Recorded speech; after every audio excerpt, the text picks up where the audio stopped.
Fascist সরকারের আমলে সংগঠিত হওয়া অনিয়ম ও দুর্নীতি নিয়ে ৫ আগস্টের পর থেকে দেশের সরকারি দপ্তর, অধিদপ্তর এবং একাধিক সরকারি অফিসের অনুসন্ধানী প্রতিবেদন চ্যানেল 9-এর পর্দায় প্রকাশিত হয়েছে। আর এরই ধারাবাহিকতায় দেশের বিভিন্ন স্থান থেকে টিম 9-এর হাতে আসতে থাকে একাধিক অভিযোগ।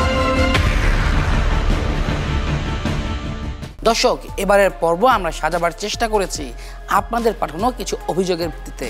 আর এতে উঠে এসেছে পেশাজীবী সংগঠনের কিছু অনিয়মের চিত্র। আরও সুনির্দিষ্ট করে বললে যা উঠে এসেছে তা হচ্ছে প্রকৌশলীদের দুর্নীতির চিত্র। আর এবারের পর্বের নাম দিয়েছি প্রকৌশলীর পুনর্বাসনের দুর্নীতি। মোহাম্মদ আলী আকবর সরকার, গোলাম কিবরিয়া এবং কাজী সাখওয়াত। অনুসন্ধানে দেখানো এই ব্যক্তিদের নাম মনে রাখুন। অনুসন্ধানের সামনের পথে এই ব্যক্তিদের পরিচয় উন্মোচন করবে এক একটি অন্যায়ের অধ্যায়।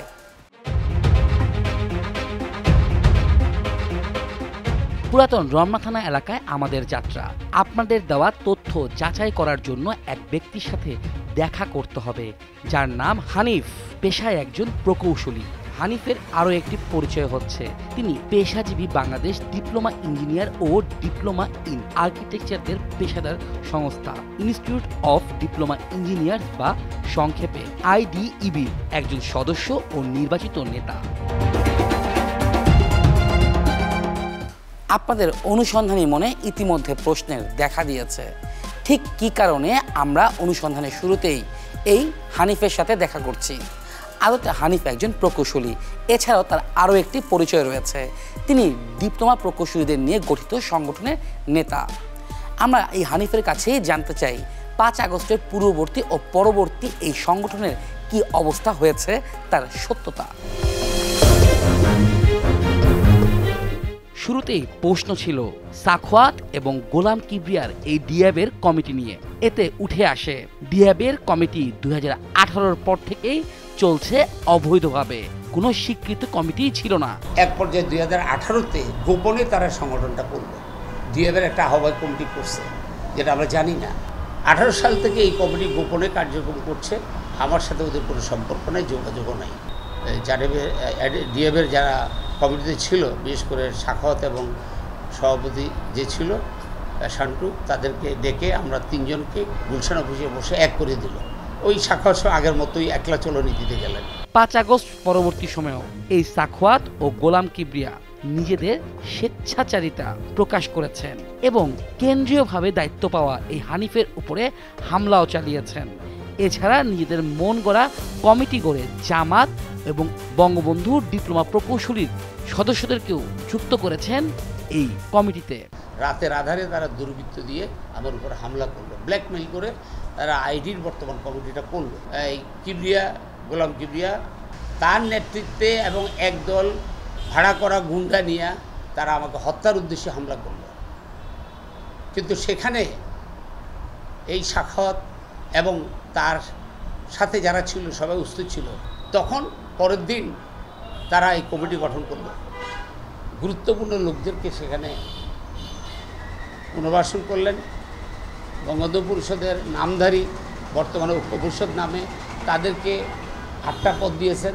জামাত সমর্থিত ফোরাম অফ ডিপ্লোমা ইঞ্জিনিয়ার্সকে 12টা পদ দিয়েছেন এবং এটার বিরুদ্ধে আমরা প্রতিবাদ করছি। বঙ্গবন্ধু ডিপ্লোমা পরিষদের এখন কি নাম দিছে? ডিপ্লোমা প্রকৌশলী ঐক্য পরিষদ। IDEBতে তারা নিজেদের স্কিল সেভ করার জন্য নতুন নামে তারা সংগঠিত হলো। কবি সাহেবরা চিঠি দিয়ে বঙ্গবন্ধু ডিপ্লোমা প্রকৌশলী পরিষদের যিনি কেন্দ্রীয় কমিটির জেনারেল সেক্রেটারি ছিলেন তাকে আমন্ত্রণ জানানো হলো।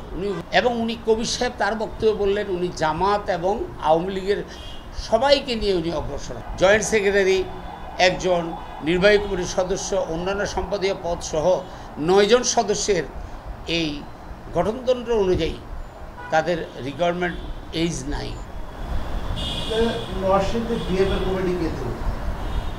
ডিএবের কোথাও কোনো কমিটি দেওয়ার মতো কারো রাইট নেই। কে দিল আমরা জানি না, কেউ যদি দিয়ে থাকে সেটা অবৈধ। ইঞ্জিনিয়ার হানিফের কথোপকথনের সময় আরও এক ব্যক্তির সাথে টিম 9-এর কথা হয়।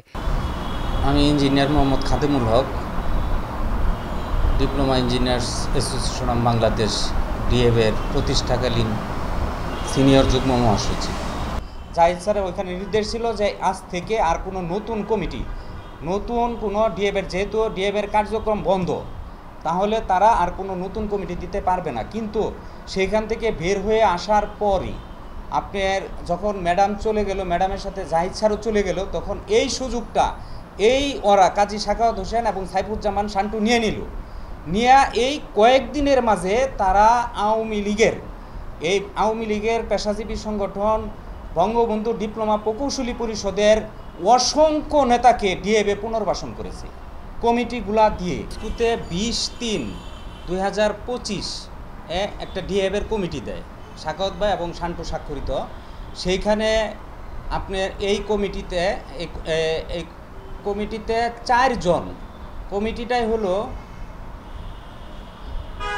11 সদস্য একটা কমিটি দেয়। সেইখানে 4 জন বঙ্গবন্ধু ডিপ্লোমা প্রকৌশলীর পদধারী নেতা, এবং বঙ্গবন্ধু ডিপ্লোমা প্রকৌশলীর কমিটি আমার কাছে আছে। সেই কমিটির আহ্বায়ক SM সাইফুল বারী, উনি বঙ্গবন্ধু ডিপ্লোমা প্রকৌশল পরিষদের নির্বাহী সদস্য। যুগ্ম আহ্বায়ক আনিসুর রহমান সম্রাট, বঙ্গবন্ধু ডিপ্লোমা প্রকৌশলী পরিষদের নির্বাহী সদস্য। আর এরপরে যুগ্ম আহ্বায়ক জসিম উদ্দিন খান, উনি সহসভাপতি বঙ্গবন্ধু ডিপ্লোমা প্রকৌশলী পরিষদের। এরপরে সদস্য সাংগঠনিক প্রকৌশলী হারুনুর রশিদ সহ তথ্য প্রযুক্তি বিষয়ক সম্পাদক বঙ্গবন্ধু ডিপ্লোমা প্রকৌশলী পরিষদের সভাপতি, এই বঙ্গবন্ধু ডিপ্লোমা প্রকৌশলী পরিষদের আপনার ওই সহ তথ্য প্রযুক্তি বিষয়ক সম্পাদক। তারা রানিং কমিটিতে, এই 11 সদস্য কমিটির 4 জনই বঙ্গবন্ধু ডিপ্লোমা প্রকৌশলী পরিষদের রানিং কমিটিতে তারা বিভিন্ন পদে রয়েছে। একদম, এটা তো আমি বললামই। এবং আরও যদি আমি লেটেস্ট বলি, লেটেস্ট গণপূর্ত আপনার এই যে পিডব্লিউডি নির্বাচনে সামনের 10ই মে নির্বাচন হবে। সেইখানে ওইখানে আপনার আমাদের বর্তমানে এই বিএনপি সমর্থিত কোনো প্যানেল নাই। আপনার এই সময়ে এখনও জুলাইয়ের শহীদের রক্তের দাগ শুকায় নাই, এখন সেখানে আওয়ামী লীগের প্যানেল, আপনার বিএনপি সমর্থিত কোনো প্যানেল নাই।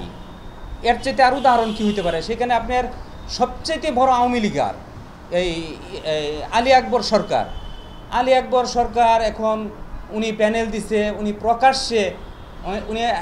প্রকাশ্যে এখন নির্বাচন করে। এই সব কিছু ডিএবের আশীর্বাদ। এই কাজী সাখাওয়াত ভাই উনি রমজানে রোজার মাঝে ইফতার পার্টি প্লাস তাদের একটা প্যানেল পরিচিতি অনুষ্ঠান ছিল নির্বাচনের, এই আলী আকবরের। সেখানে উনি উপস্থিত হয়ে তাদেরকে পরিচয় করাই দিছে, তদারকি করছে। এর পরবর্তীতে আপনার ওইখানে এই জাহিদ স্যারের আদেশ অমান্য করার পরেও যে কমিটিগুলো দিচ্ছে, তার মধ্যে এখানে একটা কমিটি দিয়েছে গণপূর্ততে ডিএফ শাখা। সেখানে আহ্বায়ক করছে বিলাস, আর সদস্য সচিব আপনার ওইখানে সাখাওয়াত, ওই পিডব্লিউডিতে ওইখানে কমিটি দিছে আপনার। সেই কমিটিটা এখন প্রমাণিত হয়েছে যে এইটা ওই আলী আকবরের কমিটি, মানে আওয়ামী লীগের পুরা কমিটির মেকানিজম সাখাওয়াত ভাইকে ম্যানেজ করে। কারণ আপনার এখানে ওই আলী আকবরের যে প্যানেল দিছে, সেই প্যানেলে আপনার ওই আওয়ামী লীগের প্যানেলে এই ডিএবের প্রেসিডেন্ট সেক্রেটারি 2 জন ঢুকে গেছে। তাহলে তারা হয়তো একটা ডিলের মাধ্যমে ঢুকছে, ঢুকার পরে এখানে কোনো বিএনপির আর কোনো সমর্থন নাই, এখন আওয়ামী লীগের প্যানেলে বিএনপি ঢুকে গেছে। সাখাওয়াত বর্তমানে বনে গিয়েছেন একজন বিএনপির নেতা। তবে হানিফের কথাই কিন্তু উঠে এসেছে এ সাখাওয়াত একজন আওয়ামী ঘেঁষা কর্মী, যার বাস্তব চিত্র তুলে ধরেছেন হানিফ। আমরা অনুসন্ধানের এ পর্যায়ে কথা বলতে চাই এই সাখাওয়াতের সাথে, জানতে চাই তার বক্তব্য।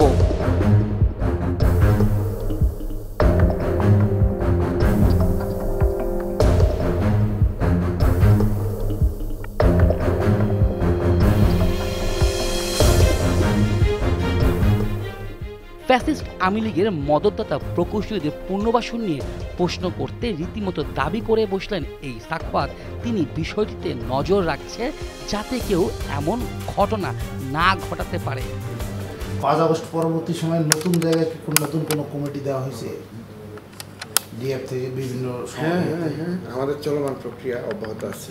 আচ্ছা, এই কমিটিগুলোর মধ্যে আপনার জানা মতে কোনো জায়গায় কি পুনর্বাসন করা হয়েছে কোনো আওয়ামী লীগ পুনর্বাসন করার প্রশ্নই ওঠে না। কিন্তু আপনারা জানেন যে 5ই আগস্টের পরবর্তীতে হায়নারা এখনো সব জায়গা থেকে সরে যায়নি। তারা প্রশাসনের প্রত্যেকটা রন্ধ্রে বসে আছে। তারা সরকারি পদ পদবিগুলোতে এখন প্রকৌশলীরা যেমন আছে, প্রশাসনের লোকজন আছে। সেখানে আমরা চেষ্টা করি এদেরকে দূরে রাখার জন্য, ফাঁক ফোকরে হয়তো প্রবেশ করার চেষ্টা করে, কিন্তু আমরা সতর্ক দৃষ্টি রাখছি। সাখাওয়াতের কথা ও কাজে কতটুকু মিল আছে অনুসন্ধানের এ পর্যায়ে সে চিত্রই আপনাদের সামনে তুলে ধরবে টিম 9। টিম 9-এর হাতে আসা তথ্য বলছে এই সাখাওয়াত 5 আগস্ট পূর্ববর্তী সময়ে নিজ কক্ষকে বানিয়েছিলেন আওয়ামী লীগের একটি কক্ষ, যেখানে স্পষ্টভাবে আওয়ামী লীগের উচ্চ পর্যায়ের নেতাকর্মীদের ছবি দৃশ্যমান ছিল। 5 আগস্ট পরবর্তী সময়ে একাধিক আওয়ামী পরিবারের প্রকৌশলীদেরকে পুনর্বাসন করেছে আইডিবিতে, তাও উঠে এসেছে একাধিক গণমাধ্যমে। সাখাওয়াত আইডিবির চেয়ার দখল করে বসেছেন, তবে শুধুমাত্র একটি চেয়ার দখল করেই এই সাখাওয়াত থামতে চায় না। দিয়েছেন একাধিক কমিটি বাণিজ্য যাকে বলা চলে। এছাড়াও নিজের এখতিয়ারের বাইরে গণপূর্ত অধিদপ্তরের ডিপ্লোমা প্রকৌশলীর নির্বাচনেও এখন হস্তক্ষেপ করছেন। এক আওয়ামী লীগের কর্মীর হয়ে প্রচারণা চালাচ্ছেন। আর সাখাওয়াতের কথাতেই উঠে এসেছে তিনি যার সমর্থন করছেন তিনি একজন আওয়ামী লীগ কর্মী। গণপূর্তে একটা নির্বাচন হচ্ছে, আলিয়াকবরকে নাকি শেল্টার দিচ্ছে, যেটা আনঅফিসিয়াল কথা আর কি। সব জায়গায় গ্রুপিং আছে। গ্রুপিংটা হলো কি, সবাই চায় প্রথম হইতে, দ্বিতীয় হইতে কেউ চায় না। সবাই চায় যে আমি একটা ভালো চেয়ারে বসি, আমি সব, আমার পরে আর কেউ নেই। এই কারণে একটু থাকি। এই সাখাওয়াতের কথায় উঠে আসলো এই আলী আকবর একজন আওয়ামী লীগ মনা ব্যক্তি, তবুও তিনি আলী আকবরকে সমর্থন করছে। আকবর ভাই লগেও শেখ হাসিনার ছবি আছে, এটা পুরা শেখ মুজিবের ছবি টুকু দেওয়া গা বরানো।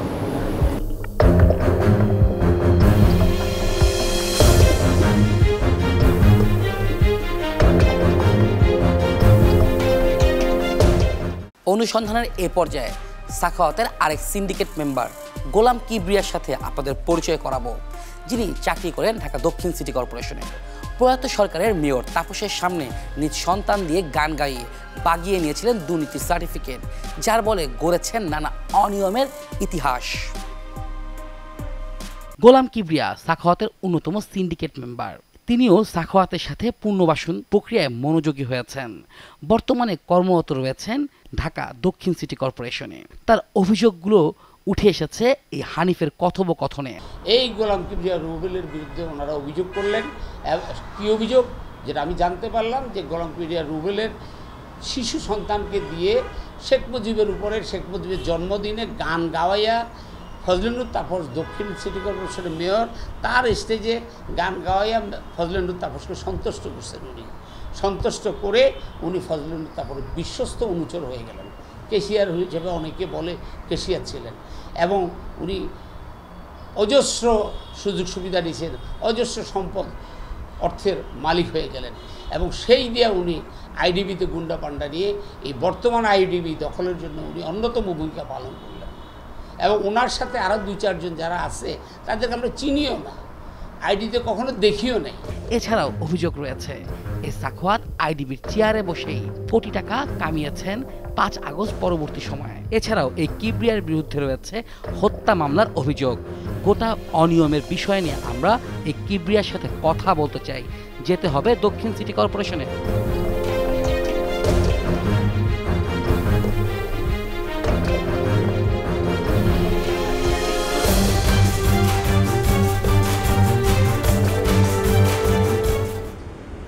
আসলে বলবেন যে চ্যানেল 9 থেকে আসলো আপনার সাথে কথা বলার জন্য, আপনার আইডিবি এবং আপনার বিষয়। অনুসন্ধানের শুরুতে দেখানো আলী আকবরের কথা মনে আছে, যার কিছুটা উঠে এসেছে সাখাওয়াতের কথোপকথনে। এবার এই আলী আকবরের অনিয়ম ও দুর্নীতির চিত্র আপনাদের সামনে তুলে ধরবে টিম 9। তবে তার আগে যেতে হবে একটি বাণিজ্যিক বিরতিতে।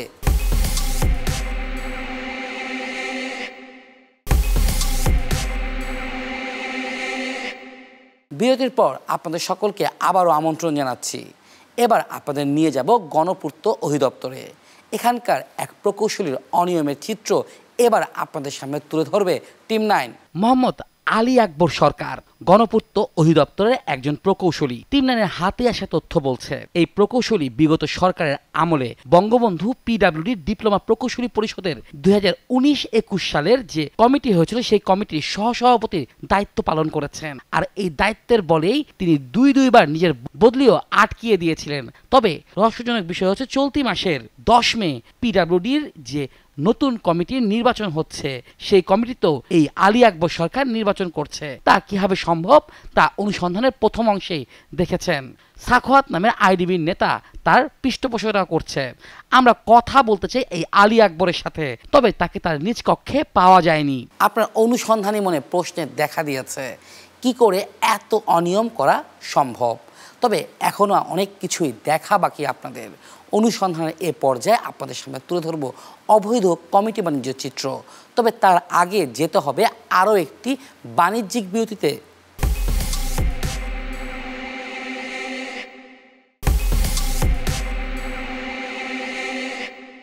বিরতির পরে আপনাদের সকলকে আবারও আমন্ত্রণ জানাচ্ছি আমি শেখ ইশতেক আহমেদ। অনুসন্ধানের এ পর্যায়ে আপনাদের নিয়ে যাব সমাজসেবা অধিদপ্তরে। এই অধিদপ্তর থেকে অনুমোদিত এক কমিটি বাণিজ্যের চিত্রই আপনাদের সামনে তুলে ধরবো। এবার আমরা টিম 9-এর হাতে আসা একটি অভিযোগের সূত্র ধরে সমাজসেবা অধিদপ্তরে টিম 9-এর সদস্যরা নিয়ম ভঙ্গ করে 2 বছরের কমিটিকে কি করে 3 বছর করা হয়েছে তা জানতে চাই আমরা। তবে কেউই ক্যামেরার সামনে কথা বলতে আগ্রহী হলেন না। প্রধান দপ্তর থেকে টিম 9-এর এবারের যাত্রা সমাজসেবার জেলা কার্যালয়ে। আমরা কথা বলতে চাই এখানকার উপপরিচালকের সাথে, তবে তিনি ক্যামেরার সামনে কথা বলতে অনিচ্ছুক। তবে তার স্টাফ অফিসার জেনারেলের এই গোটা বিষয়টি দেখেছেন এখানকার একজন অফিস সহকারী, যার নাম আবার সারোয়ার। আমরা এই সারোয়ারের সাথে কথা বলতে চাই এই নিয়ম বহির্ভূতভাবে এই কমিটি দেওয়ার বিষয়ে। তবে সারোয়ারকেও নিজ কক্ষে পাওয়া গেল না।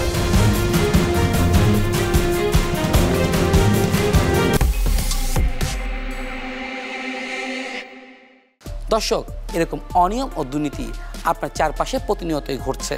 সে সত্যতার তথ্য টিম 9-এর কাছে পাঠান, আমরা তা নিয়ে অনুসন্ধান করব। আজ এখানেই বিদায় নিচ্ছি আমি শেখ ইশতেক আহমেদ।